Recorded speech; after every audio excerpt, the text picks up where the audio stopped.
ములుగు జిల్లా కేంద్రంలోని లీలా గార్డెన్లో కాంగ్రెస్ పార్టీ జిల్లా అధ్యక్షులు పైడాకుల అశోక్ అధ్యక్షతన కాంగ్రెస్ పార్టీ ములుగు నియోజకవర్గ విస్తృత స్థాయి సమావేశం నిర్వహించారు.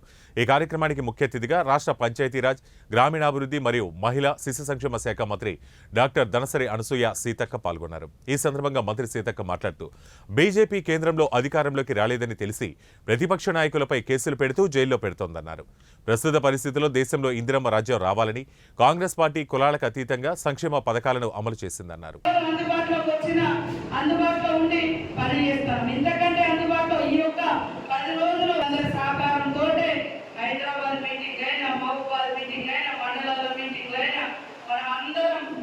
సొంతంగా ఖర్చు పెట్టుకుని ఈ రోజు వరకు మనం మీటింగ్లన్నీ చేస్తున్నాం. వాటిలోనే చేస్తున్నారు వాస్తవం. అందరూ అక్కడ ఆయన ఎంపీ మంత్రిగా ఉన్నా, నేను తెలుగుదేశంలో ఎమ్మెల్యే ఉన్నా, మరి అన్న చెల్లెలాగానే ఉన్నాం. మా ఇద్దరిది కూడా పక్క ఊరే. మా వాళ్ళ ఊరు దాకా నా ఊరు 2 కిలోమీటర్లు, ఇద్దరు ఒకటే ఎంపీటీసీ పరిధి. కాబట్టి దయచేసి రేపటి నుంచి నేను ఎందుకు అంటున్నానంటే, వారిని గెలిపించుకోవడం ద్వారా మనకు ఎక్కువ అధికారం ఉంటుంది. ఈరోజు ఏదో వెహికల్ ఖర్చులో ఏదో పెట్టకుండా ప్రతిదీ కూడా పైన లీడర్లు పెట్టాలి, నిలవాలని, మరి ఏ ఇబ్బంది అయినా కూడా మేము కష్టపడి ఆన్నో ఈనో చేసుకొని ఈ వ్యవస్థనంతా కూడా నడిపిస్తా ఉన్నాం. కాబట్టి గారు మరి ఆయన దేశం అంతా, ఆయన రాష్ట్రం అంతా. ఈరోజు మాజీ ముఖ్యమంత్రి ఇన్ని రోజులు బయటకు వచ్చాడు కేసీఆర్. ఆయన ఓడిపోతే తప్ప ప్రజల కష్టాలు ఆయనకు అర్థమయ్యలేదు. 10 ఏళ్ళ నుంచి ఇవే కష్టాలైన ఆయన ఇవాళ వచ్చిన కష్టాలు కావు. ఈరోజు కాంగ్రెస్ రాగానే కష్టాలు అంటున్నాడు. నువ్వు పెట్టిన కష్టాలను తీర్చుకుంటూ ఈ రోజు మేము ముందుకు వచ్చినాము. ఏ కష్టం లేకుండా ప్రజలకు అన్ని రకాల సౌకర్యాలు కల్పించడం కోసమే ఉచితంగా బస్సు, ఉచితంగా కరెంటు, 5 లక్షల ఇల్లు, 10 లక్షల ఆరోగ్యశ్రీ ఇవన్నీ పెడుతున్నాం. కాబట్టి బీజేపీ వాళ్ళు అక్కడక్కడ మాట్లాడుతూ అడగాలి, ఏది నీవు ఈ ఊర్లో ఏర్పాటు చేసుకుంటే కరపత్రాలు కానీ, కండువాలు కానీ, జెండాలు కానీ ఈ 2 రోజుల్లో మీకు ఇస్తాం. ఖచ్చితంగా ఇంటింటికి క్లస్టర్ నాయకులు తిరగండి. ఆదిలాబాద్ లో ఆల్రెడీ మేము 2 రోజుల నుంచి ఇంటింటి ప్రచారం కూడా స్టార్ట్ చేయడం జరిగింది. అక్కడ ప్రోగ్రామ్ ఇచ్చి ఇలాంటి ప్రోగ్రామ్ కూడా వారం 10 రోజుల కింద ఇలాంటి ప్రోగ్రామ్ బ్రహ్మాండంగా ఇవాళ ఇంకో మనోళ్ళు తక్కువ చెప్పారు.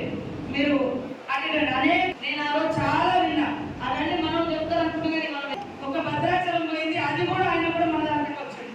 ఏ రీతికి ఎమ్మెల్యేలు కాంగ్రెస్ లో ఉన్నారు. ఈ రోజు అక్కడ నాకు ఒక్కడే ఎమ్మెల్యే 2 లక్షల తేడా. కాంగ్రెస్ కు టీఆర్ఎస్ కు 2 లక్షల తేడా. వాళ్ళు 2 లక్షలు మనకంటే ఎక్కువ ఓట్లు వచ్చినాయి.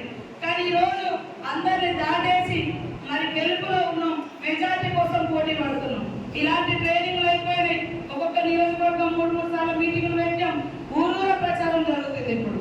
మళ్ళీ అదే విధంగా ఇంటింటికి గ్యారంటీ కార్డులు పంపిణీ కూడా స్టార్ట్ చేసినాం. ఈ రేపటి ఎల్లు నుంచి ఇక్కడ కూడా చేయాలని ఈ రోజు ఇక్కడ కూడా అన్ని మండలాల మీటింగ్లు పెడుతున్నాం. ఒక్క మండలం మిస్ అయింది. ఆ మండల నాయకులు కూడా ఆలోచించాల్సిన అవసరం ఉందని తెలియజేస్తా ఉన్నాను. కాబట్టి మీ అందరికీ నిలబడ్డది మీరే. మళ్ళీ మధ్యలో కూడా నేను కనబడుతుంటా ఇటు అటు. ఎందుకంటే ఇక్కడ మనం గెలిపిస్తే కాంగ్రెస్ పార్టీకి ఒక బోనస్, రాహుల్ గాంధీకి ఒక మంచి, మనకు కూడా అక్కడ కూడా ఇన్ఛార్జిగా నేను ఉన్నా కాబట్టి అక్కడ గౌరవం, ఇది నా ఏరియా కాబట్టి నా గౌరవం నిలబెట్టుకోవాలని 24 అవర్స్ కష్టపడుతున్నాం. గౌరవం కాదు, అధికారం వస్తే కేంద్రంలో అన్ని రకాల ఇబ్బందులు తొలగిపోతాయి. ఈరోజు 100 రోజుల పని తెచ్చిందంటే నువ్వు పెంచినటువంటి పన్నులకు, ధరలకు, జిఎస్టీలకు పుస్తకాలు అమ్ముకొని నువ్వు పెంచినటువంటి వస్తువుల స్థితి బీజేపీ పాలనలో అయింది. 500 ఉండే గ్యాస్ పన్ను పెంచారు. మరి పేదోళ్ళు ఎట్లా బతకాలి?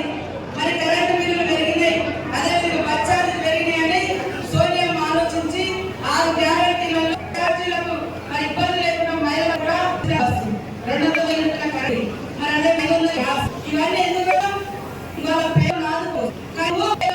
ఈ దేశంలో 54 లక్షల కోట్ల రూపాయలు పేరుతో ఇవాళ మనిషి నుంచి వసూలు చేస్తున్నావు. నువ్వు దోపిడీ చేస్తున్నావు. లేదు కాబట్టి ఒక గంట క్లాస్ తర్వాత మన మనం ఎన్నికల గురించి కూడా మాట్లాడాలి. దయచేసి వచ్చినటువంటి వాళ్ళందరూ కూడా ముఖ్య కార్యకర్తలే. ఎవరైనా నాన్ను కలవడానికి వచ్చి ఏదో బయట నియోజకవర్గానికి చెందిన పనికొలు ఉంటే మీరు 2-3 గంటలు బయటికి ఉండి క్యాంప్ ఆఫీస్ కూడా కలుగుతాం. కానీ పార్టీ నాయకులు మా పత్రికా సోదరులు కూడా ఎందుకంటే ఇది ఇంటర్నల్ ట్రైనింగ్ నడుస్తుంది కాబట్టి మీకు కూడా మేము ఇస్తాము.